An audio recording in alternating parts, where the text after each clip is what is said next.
All right, hello, welcome back.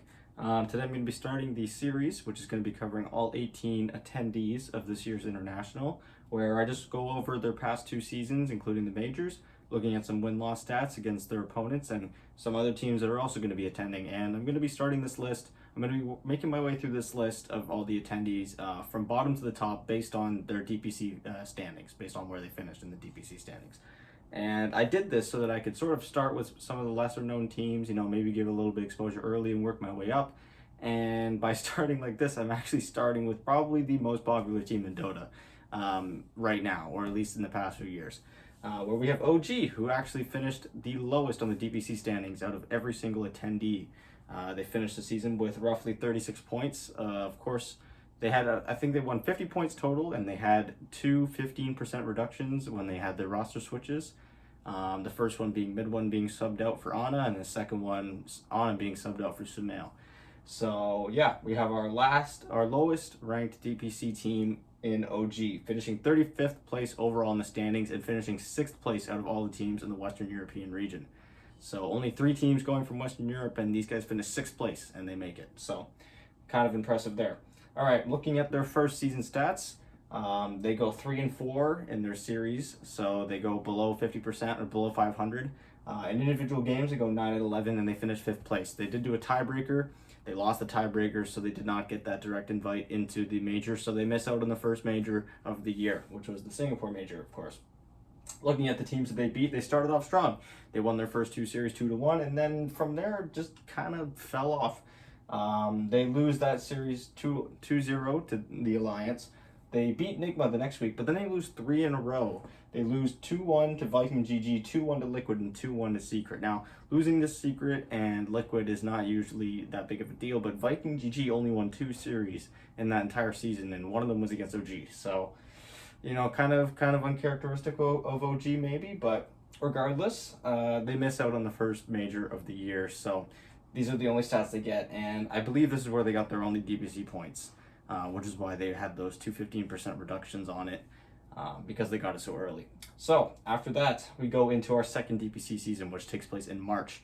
And they start off strong again. They start off with a win against Brame, and then they lose to Alliance again. So now in this year, they were 0-2 when it comes to series against the Alliance. They actually did also lose their series against Alliance in the ESL 1 little major that they had going on. It wasn't a major. It was like a little tournament that they had right after the We Play Any Major. I don't have it on this board, but I just thought it was interesting that OG seems to really struggle against the Alliance. After that, they play against the Hell Bears, where they kind of pick themselves back up again. Of course, Hell Bears being probably the weakest team of this division, definitely was the weakest team of this division this year. But then they lose to Tundra, and somehow from there they beat Team Secret. Now this was when Team Secret was kind of having their rough start. Team Secret didn't really get their feet off the ground in this. They did still qualify for the major, so even though OG beats them there, Team Secret ends up going to the major and OG does not.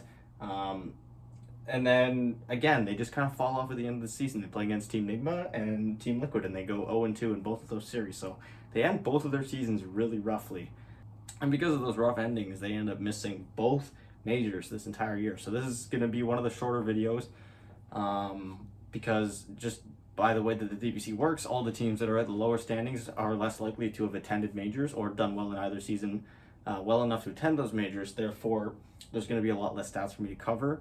And when it comes to looking at the stats against other TI10 attendees, for teams that didn't go to majors, you're only going to be able to see their stats from teams that they played from their own region, like OG, where they only played against Team Secret and Alliance twice each, and they did not play against any other team from any other region this year that's going to be attending TI, at least in the actual DPC. They may have played it in that ESL tournament I was talking about, but not in any official standings. So briefly looking at their stats, like I said, they're 0-2 against Alliance this year in the DPC. They lose that first series 0-2 on January 30th. And then that second series on April 20th, 2-1, they lose that one. And then looking at the stats against Team Secret, February 24th, they lose 2-1, but then they beat Team Secret, like I mentioned, 2-0.